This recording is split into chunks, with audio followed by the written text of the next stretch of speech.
This week's Community Crunch just dropped, Community Crunch 394, with updates about the custom cosmetic system, bonus rates, and more. Welcome to another edition of the Community Crunch. Remember the upcoming simple game framework and custom cosmetic system? Well, this week we're diving deep into how you'll be able to unleash your inner architect and fashionista to transform your Arc experience. So there's more details about the custom cosmetics that were announced last week, which sound amazing.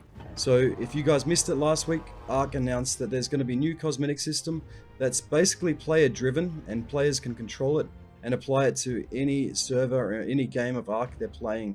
So this is a huge thing coming to Arc. It's a massive system change and I am so excited for it.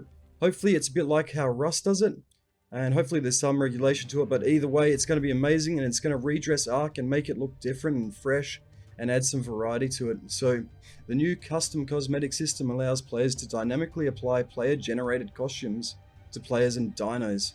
So player-generated costumes, so this is stuff that we can make ourselves. We can design the skins for our players. This is something I've wanted in Arc for so long, so we can make a flak piece with our logo on it and things like that, which has been around to an extent on community servers, but never on official servers. So that is amazing. End user created skins to armors and weapons, and end user created skins to all the game structures. So you can put your skins on armors and weapons, create epic custom weapon skins and armor skins. It's going to be huge. This is massive for Arc, and this is something I've wanted to see for a long time. It's really surprising they're bringing this, considering they're doing the skin packs or the new paid DLC packs that come with Scorched Earth Frontier Pack. I'm surprised they've opened it up so much. It's crazy to see that there's not too much monetization to this. End user created skins, and then we can skin all the structures. So they've got some examples up in here, but this is huge. So if you guys played Arc back in the old days, there used to be a lot of mods that would change just wall skins to glass and things like that, and they have some examples below. These can have endless client-side functionality, including network, messaging, and limited persistent replica data storage. For structures, this effectively enables infinite visual variety and functional enhancement through player-created cosmetics. This is absolutely massive. I hope it's not a performance hit or anything like that, but either way, I'm excited for it, and they'll iron out the kinks over time, I'm sure. So it says it does not require any server updating or loading onto the server, which is crazy. So Phase 1 is actually launching on February 1st. It'll require clients to manually install custom cosmetics mods in order to see and use them on official servers. So that's confirmation we get it on official servers, which is huge. But we do have to download the skins manually to start with, so it won't be automatically downloaded for this first phase, it seems, until April the 1st. Phase 2 launches April 1st. We'll automatically download the skins in the background when encountered during gameplay. So if you see someone wearing the skin, it'll automatically download it, which will be interesting to see how that works. Again, maybe a performance hit, but either way I'm here for it. As long as the skins aren't too OP. I'm imagining people making themselves invisible already on PvP servers. What do you guys think? I think there'll be some issues, but hopefully there's some way they can police the skins and make sure they're not giving people an advantage on PvP. So it'll be interesting. Servers can also disable globally or use a whitelist, so they can set what skins will be allowed. So there you go, you can sort of whitelist the skins on unofficials. I don't know how it's going to work on officials. We suggest servers use our official whitelist. Okay, so official will have a whitelist. So it won't just be any skin that you make or create. It's going to go through a vetting process. The cosmetics allowed on official servers will be dynamically whitelisted on a daily basis by Overwolf and Studio Wildcard to avoid any exploity or issue causing cosmetics. Okay, that's awesome. So they're going to be approved beforehand. That's what I was really worried about. Here are some initial functional structural cosmetics that will be launching next week as simple examples to show modders some things that can easily be done in addition to visual swaps. So as I mentioned, the clean glass wall is the first example here. It can be placed on any normal wall and turns it into an adjustable glass panel.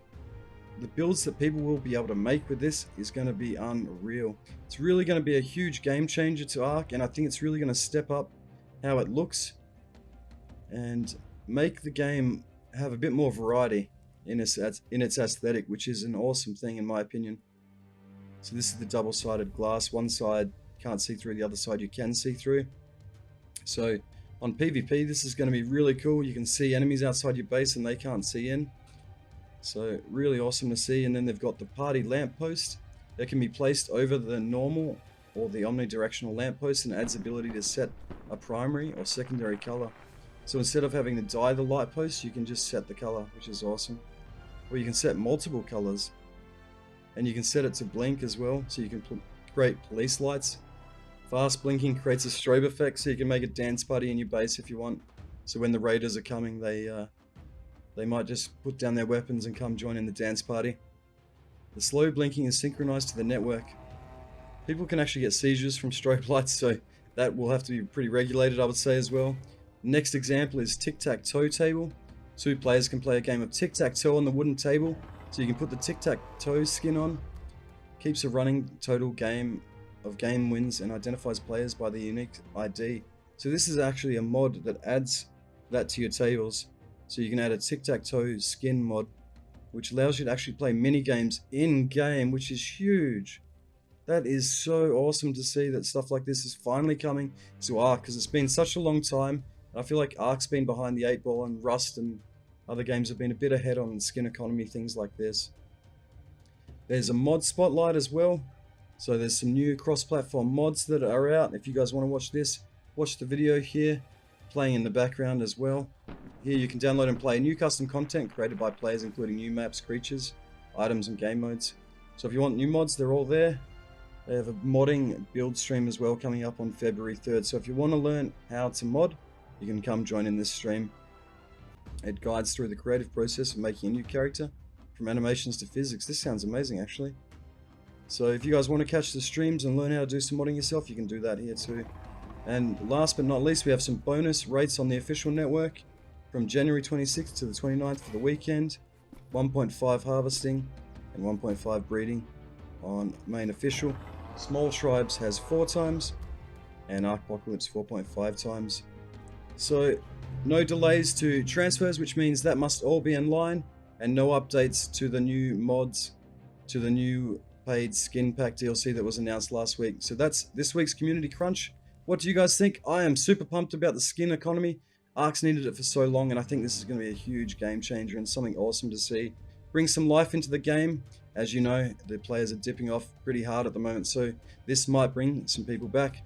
What do you guys think? Let me know in the comments below. And if you guys want more Ark and news and PvP videos, make sure to hit that subscribe button, and I'll see you guys in the next one.